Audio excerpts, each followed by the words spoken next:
YouTube channel के समस्त श्रोताजन को राधे राधे।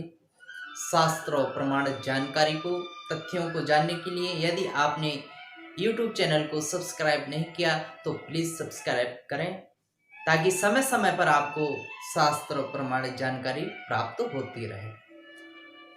कई माताओं बहनों के प्रश्न हैं कि हमारी कन्या का, लड़की का, बालिका का विवाह नहीं हो पा रहा। कई बहनों ने भी पूछा कि हमारा विवाह नहीं हो पा रहा, तो कुछ उपाय, अनुष्ठान या मंत्र हो आप बतलाइए। तो मैं इसी संबंध में आपको यह जानकारी दे रहा हूं। एक तो पहला कारण होता है कि हमारी जन्म कुंडली में स्थित कुछ ग्रहों के कारण विवाह में विलंब होता है। कई बार ऐसा भी होता है कि रिश्ता पक्का हो जाता है, सगाई भी हो जाती है, पर रिश्ता टूट जाता है। कई बार ऐसा भी देखा गया है, सब कुछ ठीक होने के बाद भी विवाह नहीं हो रहा। तो सबसे पहले तो आप किसी पंडित जी के पास जाएं, ज्योतिषाचार्य जी के पास जाएं, उनसे जानें कि यह किन ग्रहों के कारण ऐसा हो रहा है। उस ग्रह का निदान, निवारण कराएं। इसके बाद सुंदर वर की प्राप्ति के लिए, पति की प्राप्ति के लिए इस मंत्र का जप करें।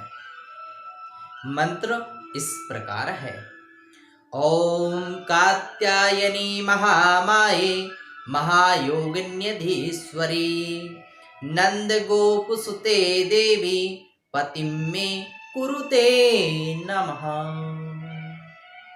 इस मंत्र का आपको जप करना है। जप करने से पहले यह ध्यान रखें कि जप यदि आप कर रहे हैं, परंतु यह संकल्पित होना अति आवश्यक है, तभी कार्य की सिद्धि प्राप्त होगी। जप आपको निरंतर 21 दिन करना है। साथ ही साथ किसी पात्र में या गमले में केले का वृक्ष लगा लें।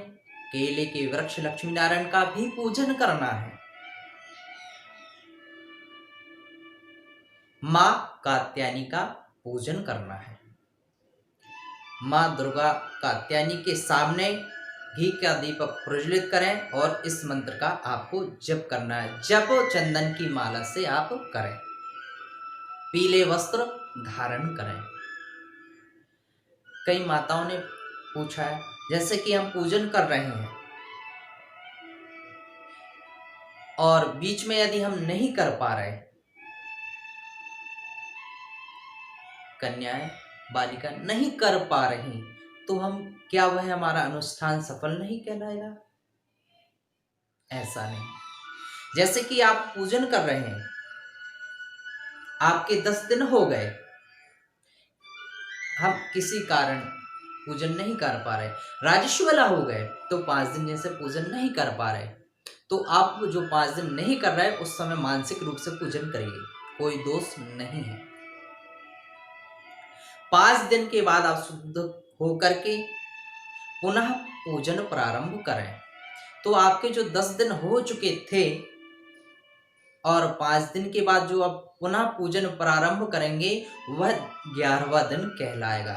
इस तरीके से आप आगे करते रहें। 21 दिन पूर्ण होने पर दशांश हवन, तर्पण, मार्जन, ब्राह्मण भोज कराएं, तब ही कार्य की सिद्धि प्राप्त होगी।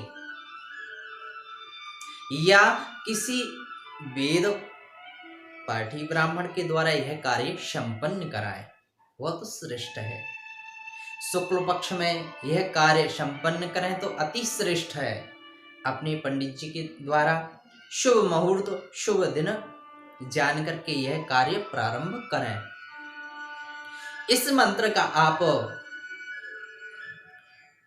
दुर्गा सप्तशती में भी प्रयोग कर सकते हैं। दुर्गा सप्तशती के पाठ में इस मंत्र का संपुट लगा करके पाठ ब्राह्मण के द्वारा कराएं।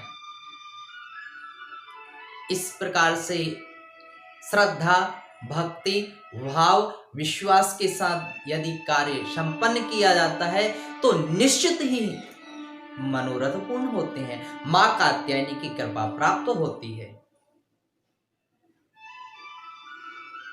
यह जानकारी आपको अच्छी लगी, अपने परिचित जनों को, मित्रजन को